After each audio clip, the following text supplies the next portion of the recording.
ပူမီကိတ်ထဲမှာပါတယ်အရေးလုံးလေးမေးထားတဲ့ညီမလေးအတွက်ဒီကိတ်လေးနဲ့အတူတူ reply ပြန်ပြီးလိုက်ပါတယ်ရှင်ဒီတစ်ခါကိတ်လေးကိုတော့နည်းနည်းမိမိလေးလုပ်ပေးထားပါတယ်ရှင်ပုံမှန်လိုပဲခရင်ညှိတာလေးတွေခရင်ပတ်တာလေးလုပ်သွားပါတယ်နော်သူ့ကိုခရင်ညှိတဲ့အခါမှာတော့ဖလင်လေးကလေးနဲ့ပဲသူ့ကိုညှိပေးတာပိုအဆင်ပြေပါတယ်နော်ဘာဖြစ်လို့လဲဆိုတော့သူကအပေါ်ခုံးသွားတာဆိုတဲ့ခါကျတော့ဖလင်လေးနဲ့ပဲညှိတဲ့ခါကျမှပဲသူကညီညီလေးထွက်ခဲ့မှာပါရှင်ဒီတစ်ခါအောက်ခံကာလာလေးကိုတော့နှုတ်နှစ်ရောင်လေးတုံးပေးထားပါတယ်ကလေးတွေအကြိုက်နည်းနည်းပန်းတွန်လေးတွေကိုထပ်ထည့်ပေးပါမယ်ရှင်အောက်ချီကနေကပ်ပြီးတော့မှပန်းကောင်းလေးကိုပါးစားပုံဆွဲရတာဆိုတော့နည်းလေးတော့လက်ဝင်ပါတယ်နော်ပန်းတွန်လေးတွေကိုပက်ပက်လေးအပြည့်ထည့်ပေးလိုက်ပါမယ်ရှင်ဒီတစ်ခါကိတ်ကာလာကိုတော့အပေါ်ကနေပြီးတော့ခန်းရောင်လေးတုံးမှုလဲစီစဉ်ထားပါတယ်နော်ပန်းတွန်လေးနဲ့ပဲအသေးပုံလေးလိုက်ထည့်လိုက်တာပါနောက်ပြီးကြလို့ရှိရင်လေဆွဲရတာလက်အဝင်ဆုံးကိစ္စရက်တစ်ခုကိုထပ်လုပ်လိုက်ပါသေးတယ်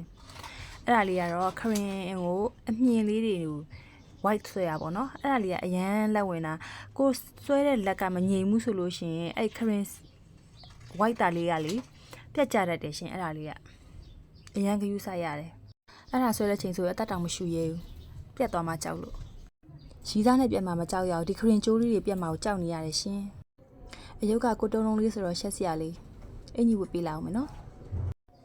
ကဲအယုတ်အင်ကြီးကိုတော့ခင်းအောင်လေးပဲဝတ်ပေးဖို့စဉ်းစားထားပါတယ်ရှင်တဲ့မတဲ့ကိုပြန်စစ်ရသေးတယ်။သူ့ရဲ့နောက်မှာခရင်အရေးလုံးကြီးလေးပါပါတယ်ရှင်။တိတ်တော့မခတ်ပါဘူးပေါ့နော်လွယ်ပါတယ်ရှင်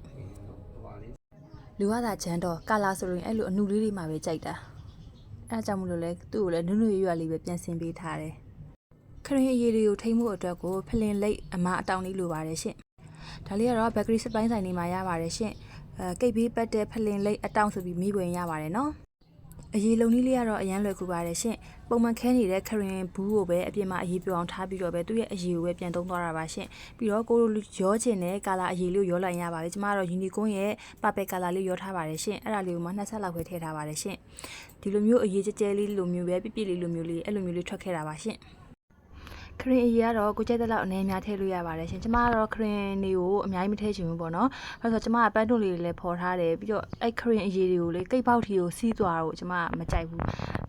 ညစ်ပတ်သွားတယ်လို့ခံစားအတွက်ချောင်မလို့ပေါ့နော်ဒါကတော့အကြိုက်တစ်မျိုးစီပါပေါ့တယောက်ကိုအကြိုက်တစ်မျိုးစီသူ့ရဲ့အရေးပေါ်ကနေပြီးတော့မှ rubber band အမှုံလေးတွေရဲ့ပြီးတော့colorize လေးတွေကိုထပ်ဖြူပေးလိုက်တယ်ရှင်နောက်ပြီးတော့စာကတော့ happy birthday ပဲရေးရပေါ့နော်happy birthday စာရေးတဲ့နေရာမှာလည်းလက်ရေးလေးတွေနဲ့ခရူးဆိုင်ပြီးရင်တော့ပို့ပြီးတော့လှတာပေါ့နော်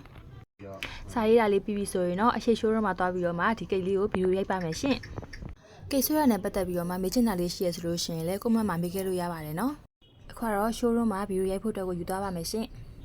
ကဲထွက်ခဲ့ပါပြီအရေးလေးစီကြလာတာအရန်ချစ်စရာကောင်းပါတယ်နော်အခုလို trend ဖြစ်နေတဲ့ကိရေးတွေကိုကျမရဲ့ Hola Bakery Mandalay မှာလာရောက်ပြီးတော့ customize မှာနိုင်ပါတယ်ရှင်အခုလိုစိတ်ဝင်စားကြဗီဒီယိုလေးကြည့်ချင်တယ်ဆိုလို့ရှိရင်တော့ကျမရဲ့ account လေးကို like and follow လုပ်ခဲ့ပေးပါအောင်နော်ကဲသိချင်တာရှိရင်လည်း comment မှာမေးခဲ့လို့ရပါတယ်ရှင်နောက်ထပ်ဗီဒီယိုမှာပြန်ပြီးတော့မှဆုံတွေ့ကြပါသေးတယ်ရှင်တတာ